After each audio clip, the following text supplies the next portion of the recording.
cho nhanh và để cho anh em dễ hiểu thì mình sẽ vẽ luôn mạch minh họa cho anh em dễ hiểu nhá. Chúng ta sẽ vẽ luôn.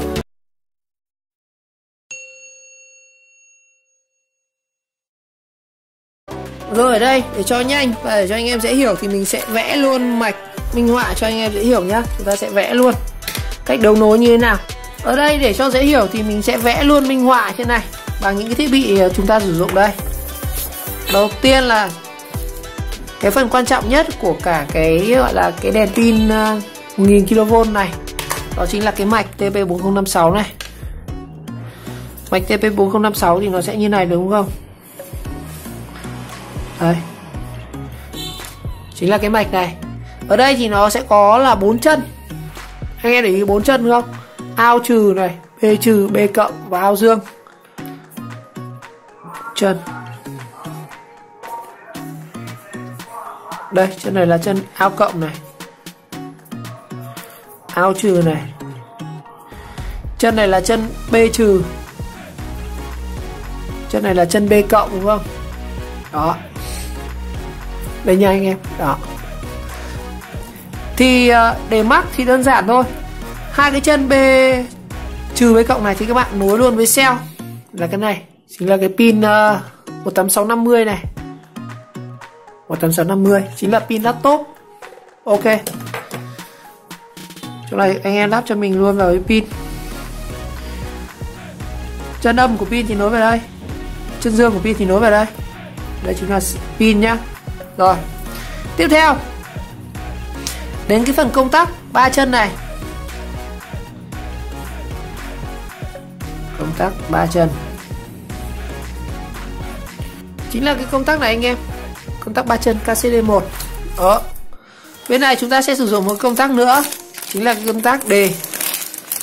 Cái này nó có mấy màu nhá anh em. Ở đây mình có 2 màu xanh đỏ.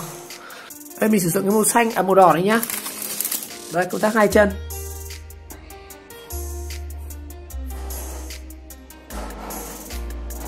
Rồi.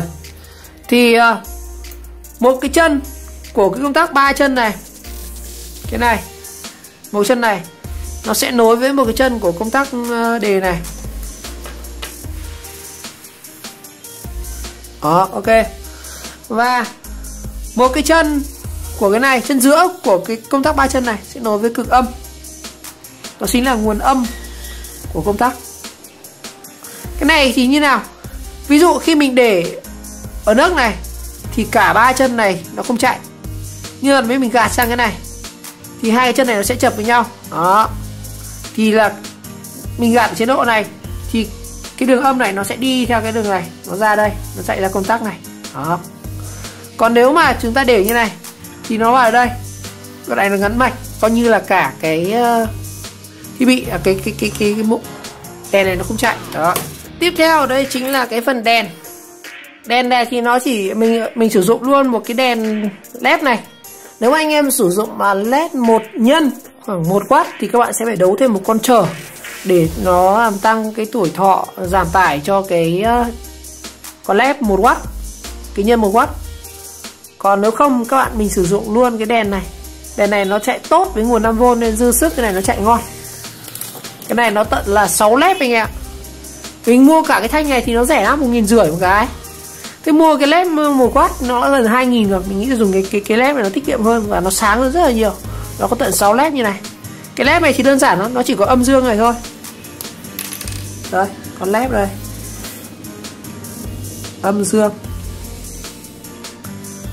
Chú ý led này nó có âm dương nha anh em. Mình phải đấu đúng cực nó mới sáng được đấy. Rồi. Thì rất đơn giản thôi.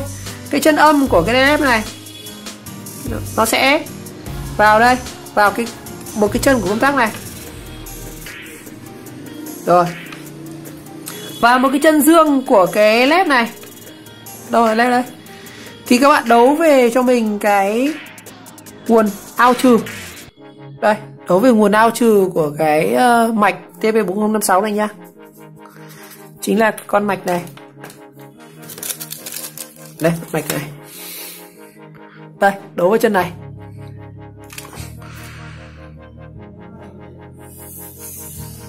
Rồi, như vậy phần đấy led là xong. Tiếp theo chính là cái phần module tăng áp. Còn module tăng áp thì nó cũng đơn giản thôi, cũng chẳng có gì.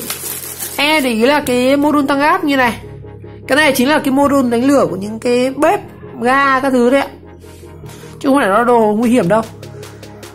Chính là module tăng áp đánh lửa. Đây là một cái module 1000 kV. Cái 1000 kV thì nó sẽ rất dài, nó khoảng 8 cm anh em nhé. Còn cái 40 kV thì nó khoảng 4 cm. 600 thì nó khoảng 600 đấy. Mình gọi là ước lượng theo cái cm để ra cái thông số của nó. Tại vì cái module này thật sự thì nó không có thông số in nhãn như này. Đấy, tất cả cái hàng này Trung Quốc. Trong này nó chỉ là một cái module biến áp thôi mà. Nó gồm các con tụ và các con biến áp nhỏ xíu nó xếp lại. Cái này thì mình mua ở Việt Nam thì nó 80.000. Còn mua ở các shop ở Trung Quốc thì nó khoảng là 53.000. Mình mua rẻ Shopee sale có 46.000. Rồi, cái module này thì mình cũng đã có rất nhiều video chia sẻ rồi, nhưng mà mình nói lại với anh em chưa xem bao giờ. Đó là đây, một cái module nó sẽ có 4 chân như này. Đây chính là 2 chân nguồn điện vào. 2 chân nguồn điện vào này chính là mình đấu với cell này. Đó, nó có âm dương nha các bạn. Đó. Còn đối với đây, 2 cái dây màu hồng hồng này chính là 2 dây đánh lửa. Đó. Mình sẽ đấu mắc với cái 2 cái cực da này này, chính là 2 cực da mình sẽ để thò như này này. Để 2 cái cực ở đây. Và khi mà chúng ta nhấn cái công tắc này thì 2 cái cực này nó sẽ đánh lửa. Rồi, còn cách đấu thì ở đây mình đã vẽ rồi. Đây chính là cái module 1000 kV, chính là cái này. Thì nó sẽ có 2 chân. Một chân là chân âm, một chân là chân dương. Và đây là 2 cái chân đầu ra. Chân âm là màu xanh này. Các bạn sẽ đấu cho mình vào nguồn âm của cái module TP4056. Thì một chân các bạn sẽ hàn vào đây, hàn vào cái công tắc 2 chân này. Đây, nguồn âm nó sẽ đi theo cái công tắc 3 chân này đi ra đây, vào cái pha của cái công tắc đề này. Thì một chân của nó các bạn sẽ đấu cho mình vào đây nha. Ok. Còn cái chân dương của cái module này thì chúng ta sẽ đấu trực tiếp về cái ao trừ này. Đây, về cái ao trừ trên cái mạch TP4056. Đây chính là cái chân đỏ, xanh nhé. Đó, ghi này cho dễ này. Đỏ thì nó sẽ đấu vào chân ao trừ, ao dương của TP4056. Rồi, bây giờ mình sẽ nói lại nguyên lý hoạt động của cái mạch này. Nó cũng đơn giản thôi, không gì phức tạp. Đây, led. Đây là mình minh họa, mình sẽ đấu bằng trong cái thỏi này nha. Rồi, đầu tiên công tắc khi mà để chế độ này thì tức là cái dòng điện ở đây, cái ao trừ nó ra đến đây, nó sẽ dừng lại ở đây. Và như vậy cả cái cục đèn pin 1000 kV của chúng ta nó sẽ không hoạt động. Rồi, khi các bạn nhấn sang đây thì cái chân âm của nó sẽ chạy theo cái đường này.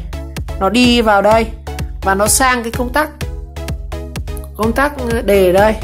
Và điện nó bắt đầu nó sẽ vào cái module 1000 kV. Tức là lúc đấy chúng ta có thể phóng điện được. Đó. Thì khi mà mình ấn thêm cái này thì lập tức là hai cái cực này nó có điện nó chạy vào đây. Và 2 cực này lập tức nó sẽ đánh lửa. Đó. Và đèn, tất nhiên là đèn lúc đó sẽ không sáng nha các bạn. Rồi. Khi các bạn mình gạt sang đây thì là chế độ này nó không chạy gì cả. Tiếp theo chúng ta gạt công tắc về đây. Thì tức là điện chân ao trừ của mạch TP4056 này nó sẽ có điện âm chạy từ đây đến đèn. Và lúc đó đèn sẽ sáng. Và cùng lúc đó nếu các bạn ấn công tắc này ở trên cái công tắc điều khiển của cái module 4056 này thì nó cũng không chạy. Thực ra lúc đó là cả cái module tăng áp nó sẽ không có điện các bạn. Bạn ấn lên làm gì cũng không cần. Và lúc đó chế độ này chúng ta chỉ bật đèn thôi. Như vậy nguyên lý của cái mạch này nó chỉ như vậy. Rất đơn giản phải không nào? Rồi, bạn nào còn chưa hiểu cái mạch này thì mình sẽ để lại cái ảnh bên dưới video, các bạn có thể hàn nối như thế này, yên là sẽ chạy được thôi, đơn giản. Rồi, bây giờ chúng ta sẽ thực hiện hàn nối và kết nối cái này vào trong cái này nhá.